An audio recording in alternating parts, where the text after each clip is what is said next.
For all the good wrestling games that exist, that are fondly remembered and highly played, there is a sliding scale, which means there are some on the opposite end of the stick too. Today, Wrestle DX Plus Alpha wades into the cesspool so you don't have to get a closer look at the worst wrestling games.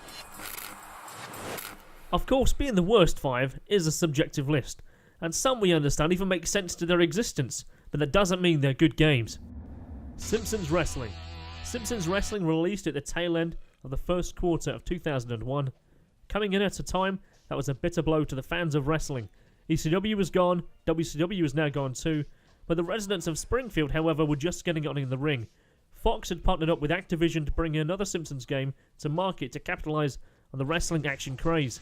Simpsons games, due to their popularity of a casual audience, sell well, and despite the game doing well at retail, the title was an absolute stinker. Not much wrestling going on here for a start, more of a beat-em-up in a very small space.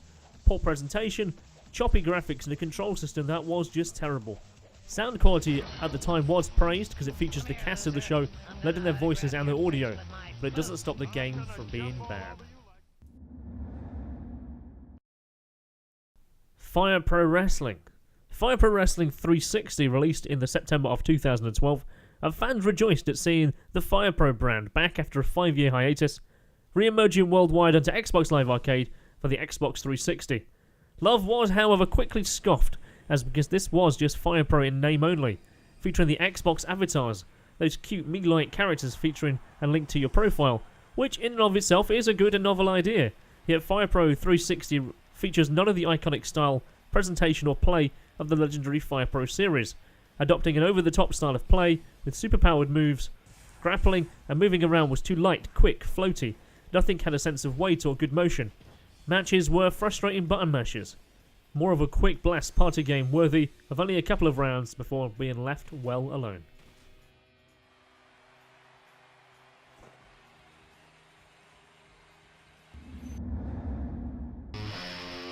Backyard Wrestling.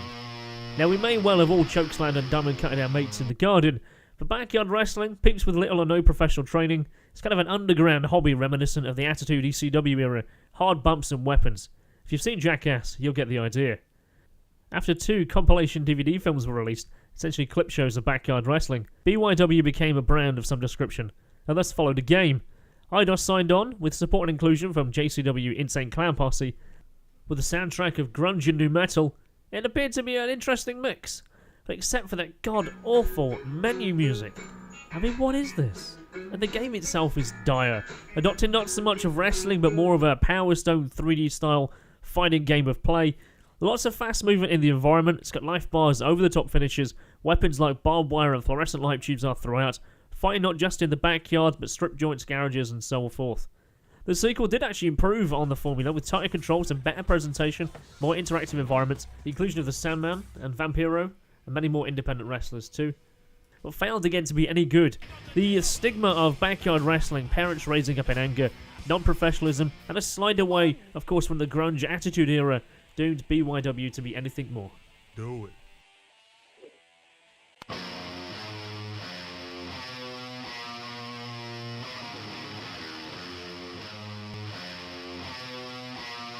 So we're down there to the final 2, and you probably have a good idea of at least one of these.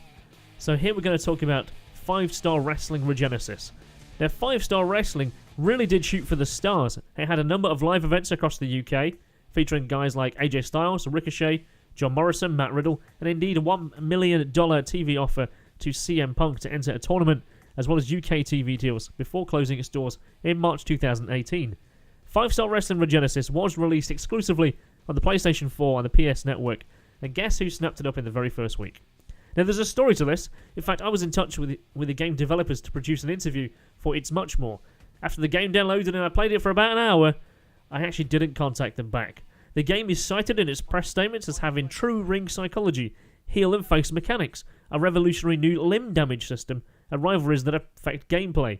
The game featured a 40-hour challenge campaign, over 400 objectives, more moves per wrestler than any other game, and features a unique finisher-to-finisher reversal system that allowed finishers to be countered immediately into a finisher from the opponent. The game does clearly and boldly say that it's a parody of the wrestling entertainment industry. They don't say that it's actually a parody of a game too, While those aspects may well have been intended to be present, the final product is as rough as 50 grit sandpaper. This is an ugly game with choppy mechanics and really bad collision.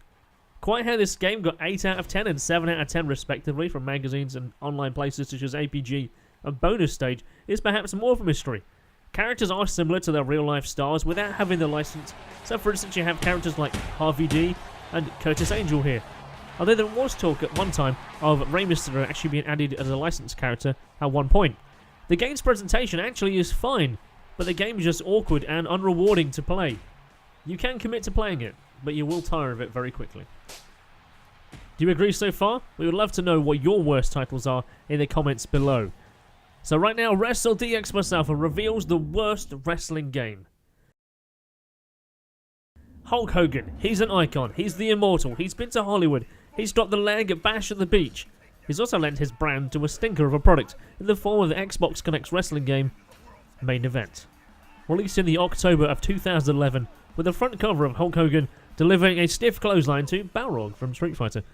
As James Jarvis, editor of It's Much More, gets to work in the ring, we're going to talk about what in theory probably started off as an interesting novel idea.